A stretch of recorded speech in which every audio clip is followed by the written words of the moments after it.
ഷ്മാസ് കിച്ചണിലോട്ട് ഏവർക്കും സ്വാഗതം. ഞാനിന്ന് വന്നിട്ടുള്ളത് ഒരു ഗ്രീൻ പീസ് കറിയുടെ റെസിപ്പിയുമായിട്ടാണ്. അതിനായി ഞാൻ 1 കപ്പ് ഗ്രീൻ പീസ് ഒരു 8 മണിക്കൂർ വെള്ളത്തിൽ കുതിർത്തെടുത്തതാണ്. ഞാനൊരു കുക്കറിലേക്ക് ഇട്ട് കൊടുത്തിട്ടുണ്ട്. ഇനി ഞാൻ ഒരു ചെറിയ ഉരുളക്കിഴങ്ങ് അരിഞ്ഞതും ഇനി ഒരു ചെറിയൊരു ക്യാരറ്റ് അരിഞ്ഞതെടുത്തതും കൂടി ചേർത്ത് കൊടുക്കുന്നുണ്ട്. ഇനി അടുത്തതായിട്ട് ഒരു ചെറിയ സവാള അരിഞ്ഞതും കൂടിയും ചേർത്ത് കൊടുക്കുന്നുണ്ട്.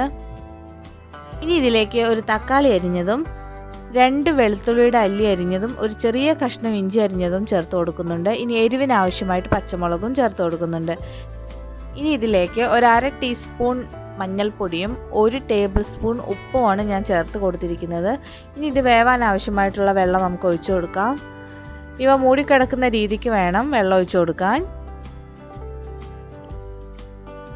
ഇനി നമുക്ക് അടച്ചു വെച്ചിട്ട് ഒരു വിസിൽ വരുന്ന വരെ നമുക്ക് വേവിച്ചെടുക്കാം. ഇവ വേവുന്ന സമയം കൊണ്ട് നമുക്ക് കറിക്ക് ആവശ്യമായ അരപ്പ് തയ്യാറാക്കാം. ഞാൻ 1 കപ്പ് തേങ്ങയാണ് എടുത്തിരിക്കുന്നത്. ഇതിലേക്ക് ഞാൻ 1/2 ടീസ്പൂൺ പെരിഞ്ജീരകവും 1 ടീസ്പൂൺ മല്ലിപ്പൊടിയും ഇനി അരയ്ക്കാൻ ആവശ്യത്തിനായ വെള്ളവും ചേർത്ത് കൊടുത്ത് നല്ല ഫൈനായിട്ട് അരച്ചെടുക്കാം. അങ്ങനെ ഒരു വിസിൽ വന്ന് സ്റ്റീമൊക്കെ പോയതിന് ശേഷം ഞാൻ തുറന്നു കൊടുത്തിട്ടുണ്ട്.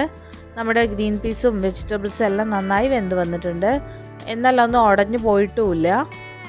കറക്റ്റ് വേവാണ് കിട്ടിയിട്ടുള്ളത്. ഇനി നമുക്കിതിലേക്ക് അരച്ചു വെച്ച അരപ്പ് ചേർത്ത് കൊടുക്കാം. നന്നായി ഒന്ന് ഇളക്കി കൊടുത്ത് തിളപ്പിച്ചെടുക്കാം.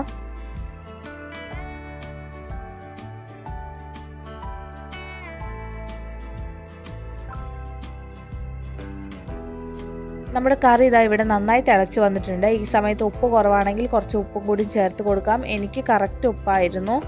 ഇനി നമുക്ക് സ്റ്റവ് ഓഫ് ചെയ്ത് അവസാന സ്റ്റെപ്പിലോട്ട് പോകാം. ഞാനിവിടെ ഒരു പാൻ അടുപ്പിൽ വെച്ചിട്ടുണ്ട്. അതിലേക്ക് കുറച്ച് വെളിച്ചെണ്ണയാണ് ഒഴിച്ചു കൊടുത്തിരിക്കുന്നത്.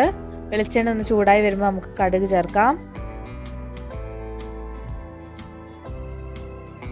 കടുക് ഒന്ന് പൊട്ടി വരുമ്പോൾ നമുക്ക് കറിവേപ്പിലയും ചേർത്ത് കൊടുത്ത് നമ്മുടെ കറിയിലോട്ട് ഒഴിച്ചു കൊടുക്കാം.